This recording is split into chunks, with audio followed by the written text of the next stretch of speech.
महिला भक्त वृंदावन से बिहारी जी लेकर अपने घर आई और तभी बाहर से गोलू घर के अंदर आया और माँ से पूछता है कि माँ, ये कौन है?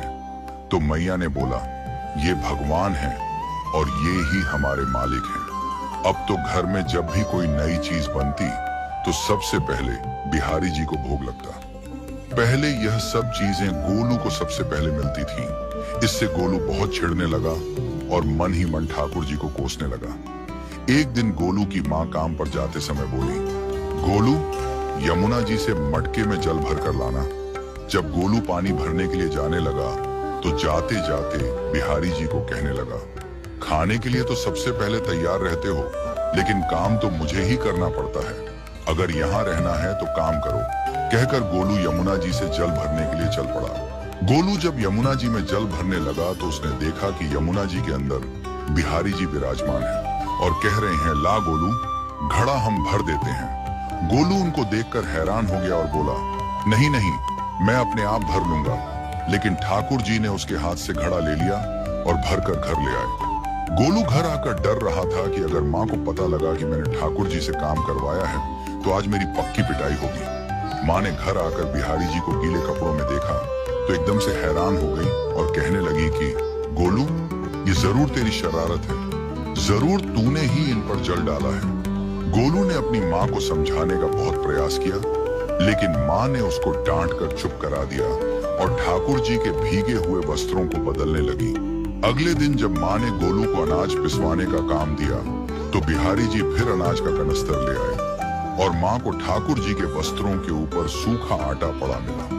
तो माँ ने फिर गोलू को डांटा कि तुझे पता नहीं कि ये हमारे भगवान हैं और तू भगवान के साथ शरारत करता है। आज तूने फिर इनके ऊपर आटा फेंका है।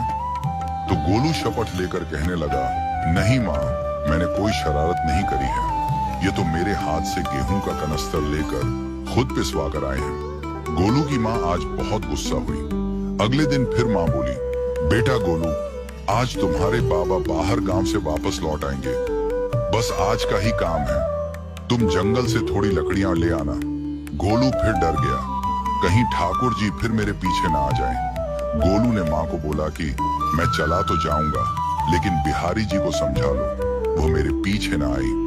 उसकी माँ हंसकर बोली, हाँ हाँ समझा दूंगी, तुम जाओ तो सही। गोलू जल्दी जल्दी लकड़ियां लेने जंगल में चला गया और माँ काम पर चली गई। लेकिन उस दिन माँ काम से जल्दी वापस आ गई और देखा बिहारी जी अपनी चौकी पर विराजमान नहीं है। वह तो एकदम से घबरा गई कि कहीं गोलू की शरारत तो नहीं। वह भागी भागी जंगल की तरफ गई। तभी उसने देखा कि गोलू के साथ एक इंसान लकड़ियों को लेकर घर आ रहा है। गोलू की माँ ये देखकर हैरान हो गई कि ये तो बिहारी जी हैं।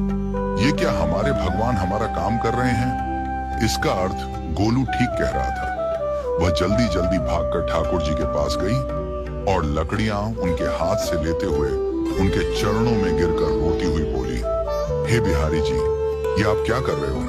मुंह गरीब का काम क्यों कर रहे हो? ठाकुर जी मुस्कुराते हुए बोले, हमें तो तेरे बेटे पर बहुत प्यार आता है। सब लोग हमें भगवान समझते हैं, लेकिन एक तेरा बेटा ही था जो हमको अपना मानता था। अपना मानकर वो हमें डांट भी देता था, हमारे साथ गुस्सा भी करता था, और जो हमें एक बार अपना मान लेता है तो हम उसके मान के लिए उसके ही हो जाते हैं।